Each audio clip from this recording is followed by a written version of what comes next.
Bienvenue dans le 20h de ce mercredi 19 juin, vous êtes sur RTI 1. Conseil des ministres ce mercredi, présidé par le chef de l'État au palais présidentiel d'Abidjan. Entre autres sujets abordés, le lancement des examens à grand tirage au titre de l'année scolaire 2018-2019. Ils ont été quelque peu décalés suite aux grèves qui ont perturbé le secteur éducation. La présidente de la Fondation Children of Africa a procédé au lancement de la 6e caravane ophtalmologique de consultation et de soins gratuits pour les enfants de 0 à 15 ans dans la ville de Mans.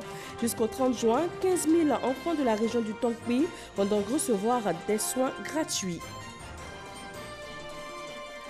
Ouverture ce mercredi de la séance plénière du dialogue politique en présence du chef du gouvernement, Amadou Gon Coulibaly.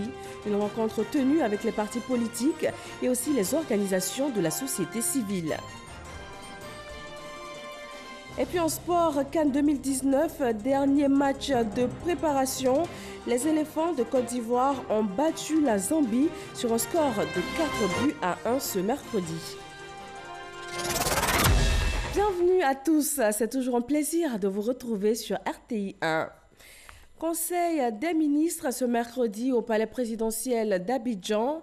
Au nombre des sujets abordés, le lancement des examens à grand tirage, avec notamment le déroulement en ce moment du BEPC pour 439 529 candidats sur 749 centres dans tout le pays. Chiram Kofi Abola.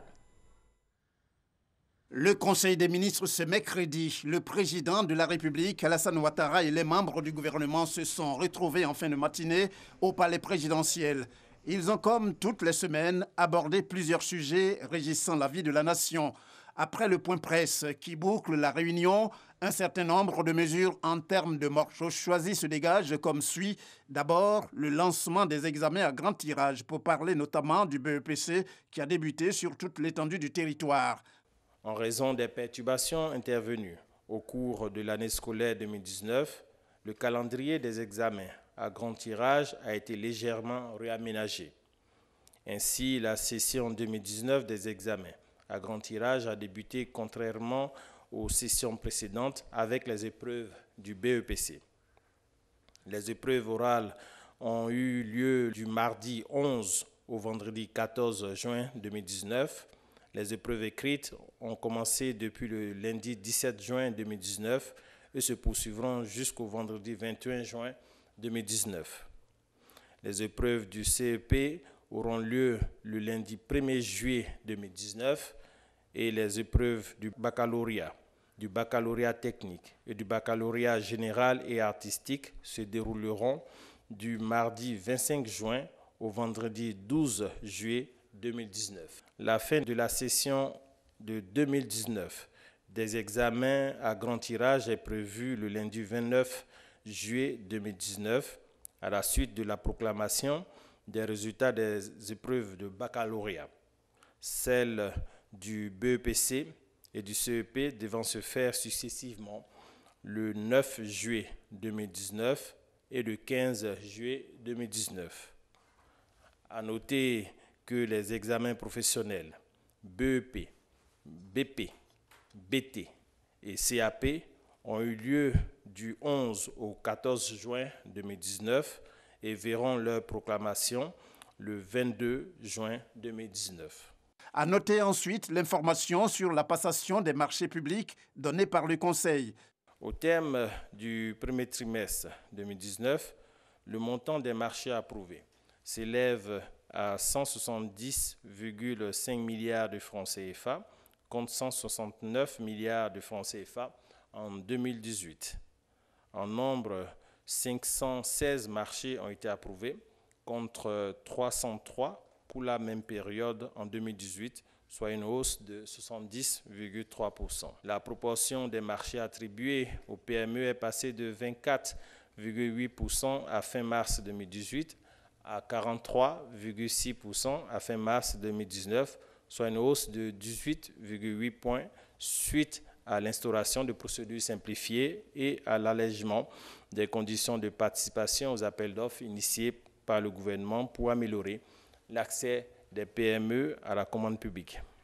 Autre information, elle porte sur la couverture maladie universelle, CMU. Le Conseil a saisi l'occasion de sa session de ce jour pour remettre de façon symbolique au président de la République, Alassane Ouattara, sa carte d'assuré et celle de son épouse. Ce geste symbolique appelle le démarrage des cotisations, effectivement, le 1er juillet de cette année, comme annoncé précédemment, et le début des prestations de la couverture maladie universelle pour le 1er octobre de cette année 2019.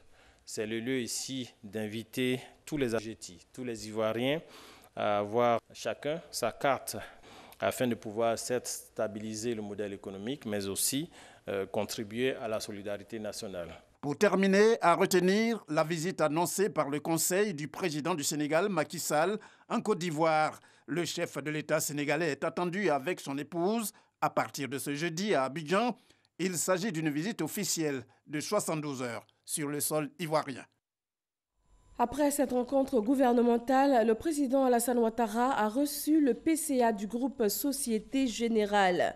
Lorenzo Bini est à Abidjan dans le cadre des rencontres annuelles avec de jeunes talents africains qui exercent au sein de son groupe. À l'occasion de la rencontre avec le chef de l'État, le président du conseil d'administration du groupe Société Générale a renouvelé l'engagement de sa structure à soutenir le développement économique et social de la Côte d'Ivoire.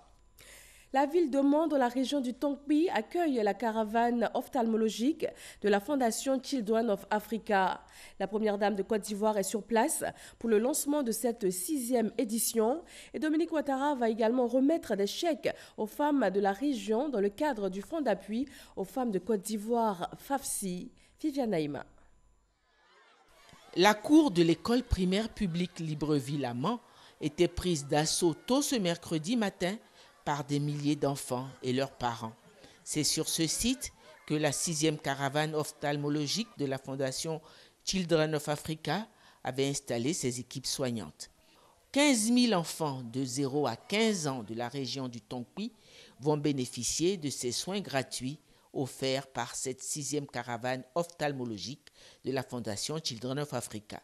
Un acte social de grande portée que toute la région du Tongpi, à travers ses chefs coutumiers, ses personnalités politiques, ses populations, a salué par une forte mobilisation pour dire un profond merci à la présidente fondatrice de Children of Africa, la première dame Dominique Ouattara, venue lancer officiellement cette 6e caravane ophtalmologique de sa fondation. Cette caravane sillonnera à partir de ce mercredi 19 juin jusqu'au 30 juin les 12 localités de cette région. La petite Yasmine Koulibaly, âgée de 10 ans en classe de CM2, a éloquemment exprimé la gratitude de tous les enfants du Tongpi à celle qu'on appelle plus désormais que Maman Dominique.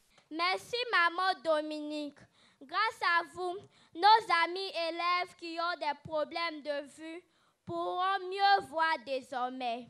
Maman Dominique, avec une meilleure santé des yeux, nous vous promettons de très bons résultats scolaires. À la suite de la petite Yasmine, c'est le conseil régional au nom de tout le Tongpi qui a remercié le geste fort de Children of Africa. Combien d'enfants dans notre région et dans toute la Côte d'Ivoire ne parviennent pas à terminer leurs études parce qu'il y a un déficit au niveau de la vue.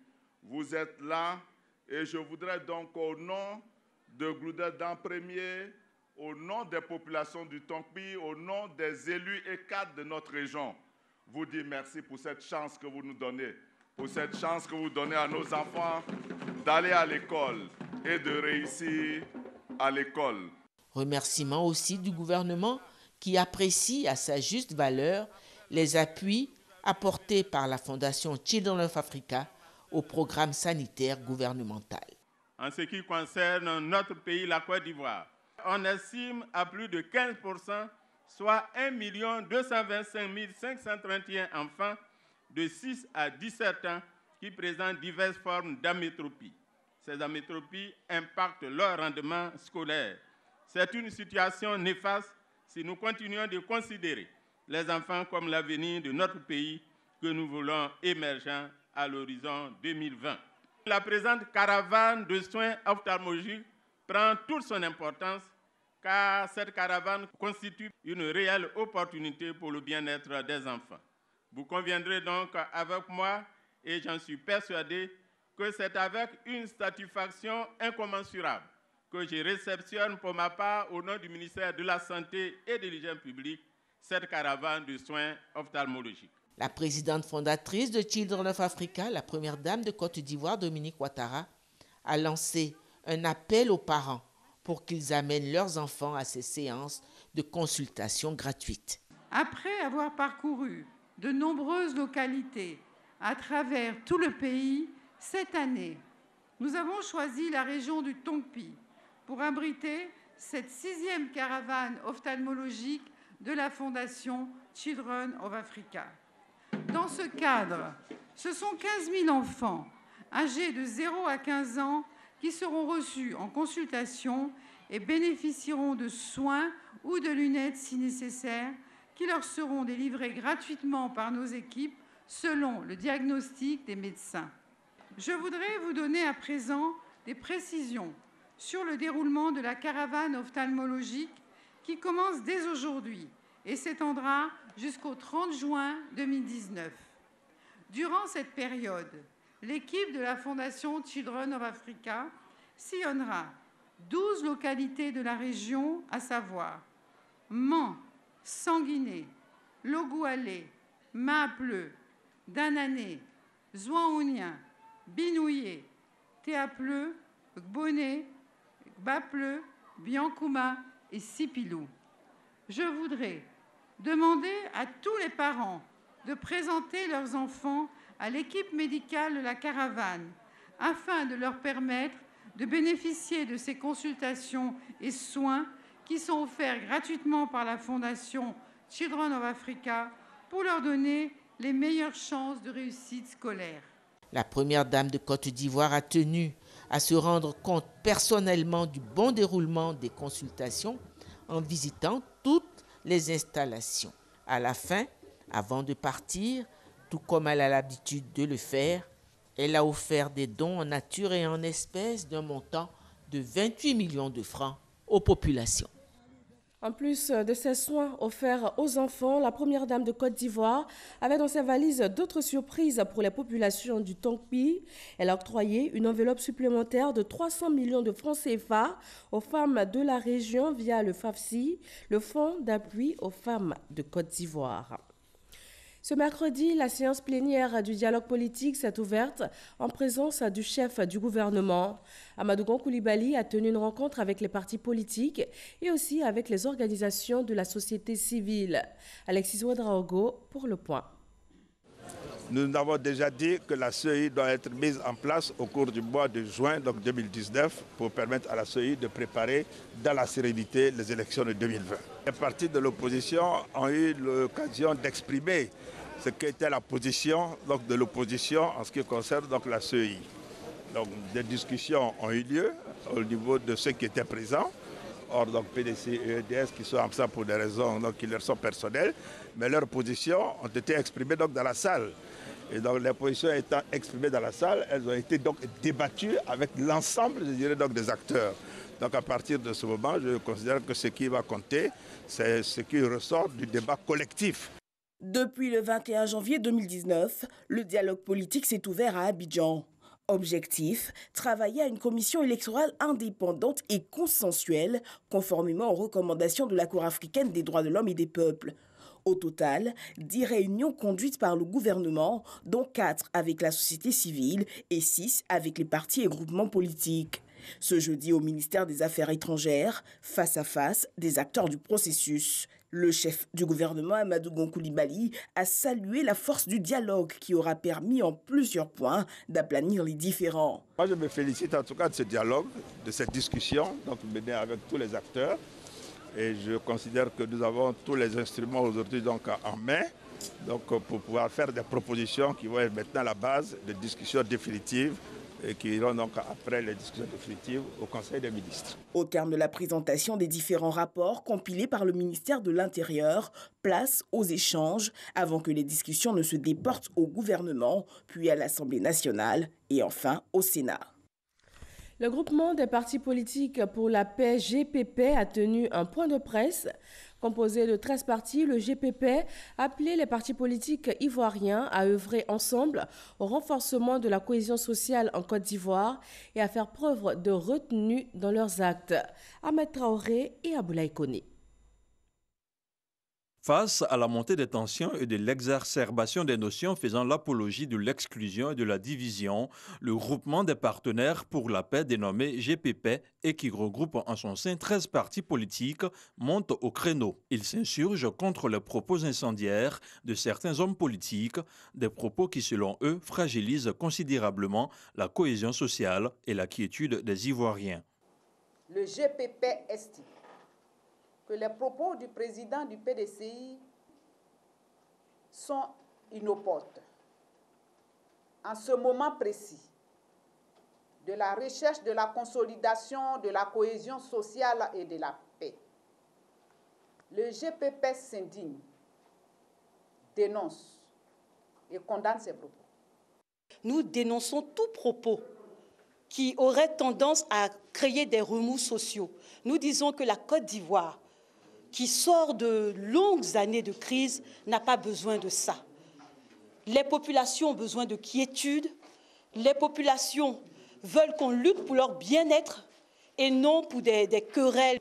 C'est le programme politique qu'il faut proposer. On a besoin de programme politique, on n'a plus besoin de querelles. Sommes-nous capables de faire quelque chose demain pour pérenniser la paix et la stabilité? D'accord. Mais des propos haineux, non. Proposons quelque chose pour la société future, parce que la crise est presque derrière nous. Regardons devant. Demain est mieux. Le GPP a également invité les autorités du pays à favoriser un cadre de discussion avec l'opposition sur la réforme de la commission électorale indépendante. Le GPP interpelle toutes les parties prenantes à s'investir dans les discussions pour une réforme efficace de la CEI afin de garantir la paix et la sérénité par conséquent. Nous déplorons la politique de la chaise vide pratiquée par certains partis politiques et les invitons à venir prendre leur place afin de participer au débat. Les 13 partis membres du groupement dénommé GPP appellent les acteurs politiques de tous bords à se préoccuper de la quiétude du peuple en évitant de lui apporter d'autres troubles. Le président du Sénégal, Macky Sall, effectue une visite officielle en Côte d'Ivoire à compter de demain, 20 juin, et ce jusqu'au samedi 22 juin. Les présidents ivoiriens et sénégalais vont à cette occasion échanger sur la coopération entre leurs deux pays, une relation de coopération qui date de 1971. Où en est-elle aujourd'hui et quelles sont les avancées enregistrées en 48 années? Herman Guivet. La Côte d'Ivoire, un pays bien connu par Macky Sall, le président sénégalais, pour y avoir séjourné à plusieurs reprises. Tenez, en mars 2016, il était à Abidjan et à Grand-Bassam pour exprimer son soutien au président Alassane Ouattara et au peuple ivoirien suite à l'attaque terroriste survenue à Grand-Bassam le 13 mars de la même année. 4 ans plus tôt, du 18 au 19 octobre 2012, le président Macky Sall effectuait une visite de travail et d'amitié en Côte d'Ivoire. L'État de Côte d'Ivoire a de son côté toujours témoigné du respect et de la considération pour son partenaire, ami et frère, le Sénégal. Pour preuve, la visite du chef de l'État ivoirien, Alassane Ouattara, le 2 avril dernier, à l'occasion de la cérémonie d'investiture de son Excellence Macky Sall, suite à sa réélection à la présidence de la République du Sénégal le 24 février 2019. En novembre 2018, le chef de l'État Alassane Ouattara se rendait à Dakar dans le cadre de sa participation au 62e congrès de l'Internationale libérale.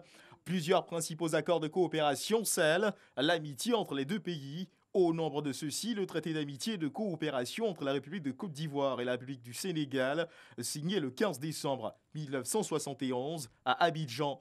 L'accord portant création de la Grande Commission mixte de coopération ivoiro-sénégalaise. Le montant des échanges commerciaux entre les deux pays en 2018 a été de 129 milliards. Il s'agit principalement pour les deux pays de renforcer l'axe Abidjan-Dakar par des consultations régulières de haut niveau sur les questions d'intérêt commun. Un objectif dans lequel s'inscrit incontestablement cette visite officielle de 72 heures du président sénégalais Macky Sall en Côte d'Ivoire. Une visite officielle qui démarre donc demain jeudi. L'Assemblée nationale de Côte d'Ivoire a adopté un nouveau texte de loi.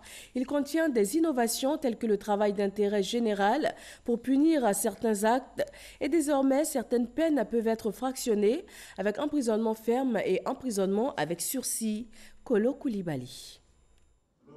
Deux projets de loi présentés par le ministre de la Justice, Sanson Kambilé, aux députés membres de la Commission des Affaires générales et institutionnelles.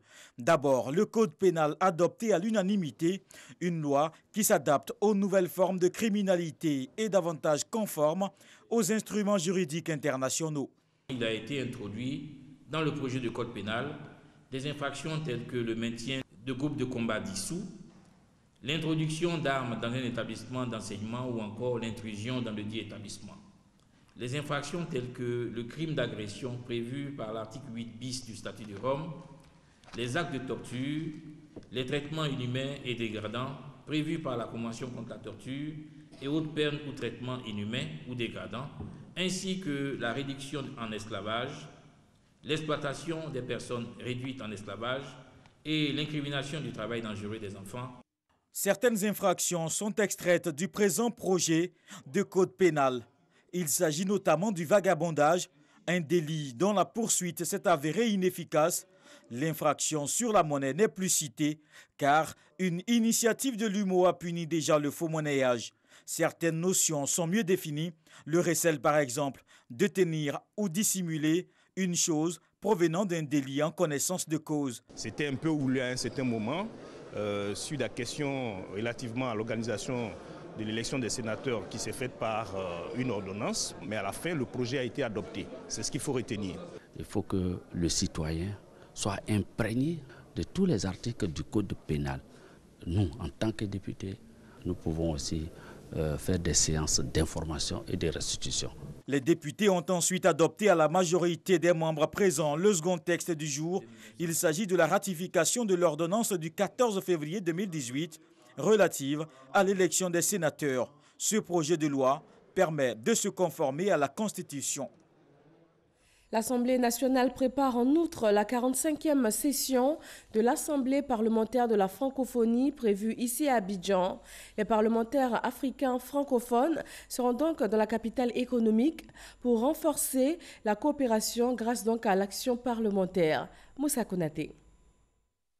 La 45e session de l'APF, Assemblée parlementaire de la francophonie, est prévue se tenir à Abidjan du 4 au 10 juillet. L'Assemblée nationale de Côte d'Ivoire s'active donc pour les préparatifs de l'événement. Depuis le 10 avril 2019, 12 commissions opérationnelles ont été mises en place. Toutes ces commissions ont exposé leur plan d'action et leurs besoins en vue d'une organisation parfaite de ces assises. Ainsi, pour l'accueil et les attributions de visas des délégations qui nous arrivent, des dispositions sont prises pour faciliter les formalités aéroportuaires des délégations étrangères. Pour ce qui est des inscriptions, une plateforme numérique est ouverte afin de prendre en compte en temps réel les réservations et les participations des délégations ainsi que les accréditations des journalistes. Des dispositions logistiques et sécuritaires sont prises afin de faciliter le déplacement de toutes les délégations sur les sites des travaux.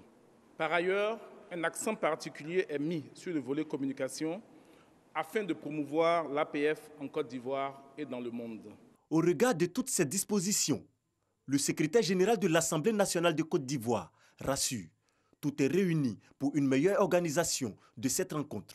Ainsi que vous pouvez le constater, la Côte d'Ivoire est prête pour accueillir les assises du monde parlementaire francophone et elle promet des séances riches et fructueuses à tous les délégués qui viendront en Côte d'Ivoire.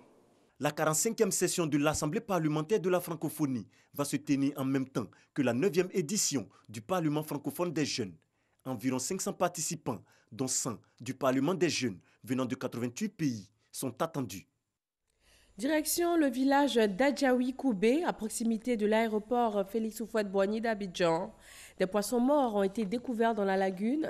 Et ce matin, le préfet du district d'Abidjan et des responsables du ministère de la Santé et des Ressources animales et halieutiques se sont rendus sur place.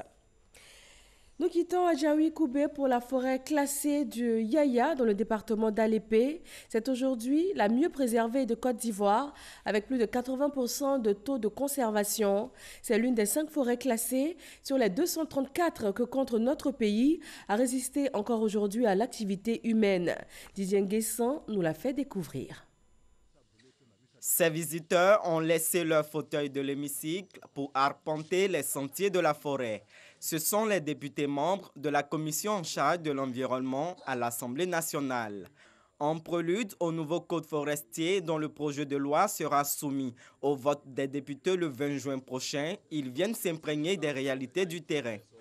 L'objectif de cette mission sur le terrain, c'est de venir constater de visu les réalités que regorge notre forêt en ce moment. Nous nous réjouissons du fait que des efforts sont entamés par le gouvernement pour que nous puissions retrouver notre couvert forestier. C'est plus de 234 forêts classées.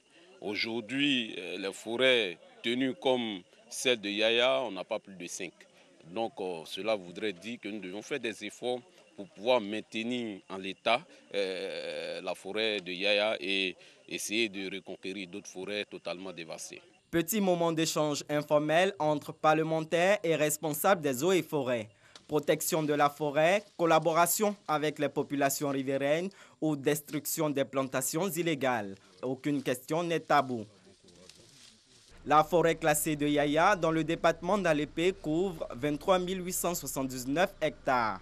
Créée en 1935, elle compte une flore très variée avec des espèces connues comme le framiré, le niangon ou l'acajou, mais surtout des essences en voie de disparition, notamment le assamela.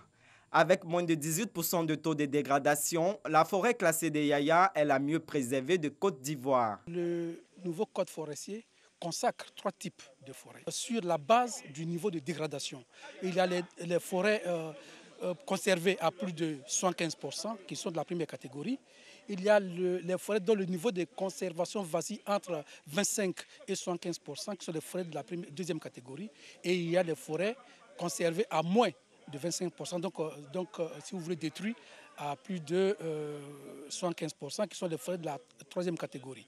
Yaya fait partie justement de la forêt, des forêts de la première catégorie, c'est-à-dire des forêts les mieux conservées. Seulement 5 forêts classées, celles de Yaya et 4 autres, sont classées dans la première catégorie sur 234 forêts classées dénombrées en Côte d'Ivoire. Les parcelles illégalement défrichées sont reboisées par les agents des eaux et forêts. Une surveillance spatiale est également de mise avec des données satellitaires actualisées tous les 12 jours. La préservation de cette forêt s'explique aussi par son relief très accidenté, un obstacle aux exploitants agricoles et forestiers illégaux. Si la forêt classée de Yaya ne compte aucun campement selon les agents des eaux et forêts, c'est en partie grâce à la collaboration des populations riveraines du village de Mopodji installé à 500 mètres de la forêt. Les élus de la nation sont allés à leur rencontre pour identifier leurs préoccupations. Nos parents, ils sont restés ici dans ce village-là. Ils ont bien surveillé la forêt parce qu'on a dit c'est classé. Donc ils n'y rentraient pas. Nous aussi, on est restés constamment comme ça dans cette logique-là. Quand il y a un champ dans la forêt, on se met en groupe et on s'en va détruire ça.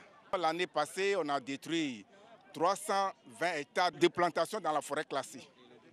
Et le gouvernement nous a dit cette année de détruire 500 hectares. La Côte d'Ivoire ne compte plus que 3,4 milliards d'hectares de forêt qui couvrent 11% de son territoire. L'objectif est d'atteindre 40% de couverture forestière d'ici à 2020.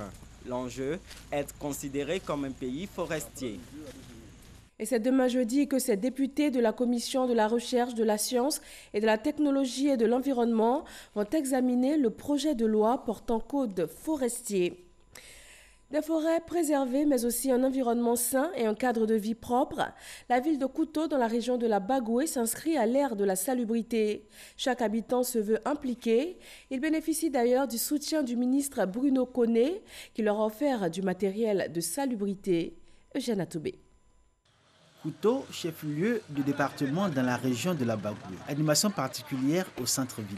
Le ministre connaît Bruno Nabagné donne le coup de balai de l'opération Grand Ménage dans cette localité. Aussitôt après cet acte symbolique, les autres composantes de la population s'engagent dans la même opération. Une participation massive des populations de Couto à cœur de maintenir propre leur cadre de vie pour le bien-être dans la ville. Un environnement sain, c'est la santé tout d'abord. Et puis, ça fait qu'on a un cadre de vie qui est plus agréable. Donc on vit mieux aussi. Et donc c'est ce que nous souhaitons pour nos populations locales. Couto doit réussir la transition du village vers la ville.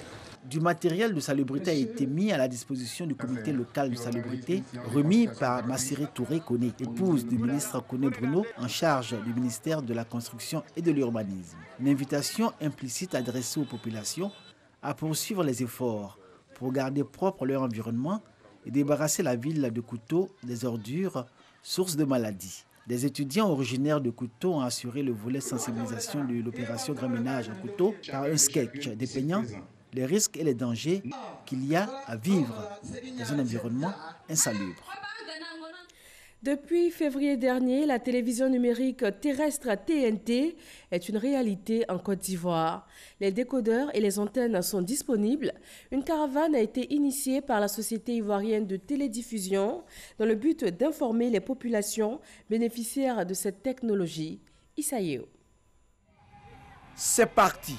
Une caravane de la TNT, télévision numérique terrestre, sillonne les différents quartiers du district d'Abidjan. Objectif, présenter la TNT aux populations et les informer de la vente des décodeurs et des antennes.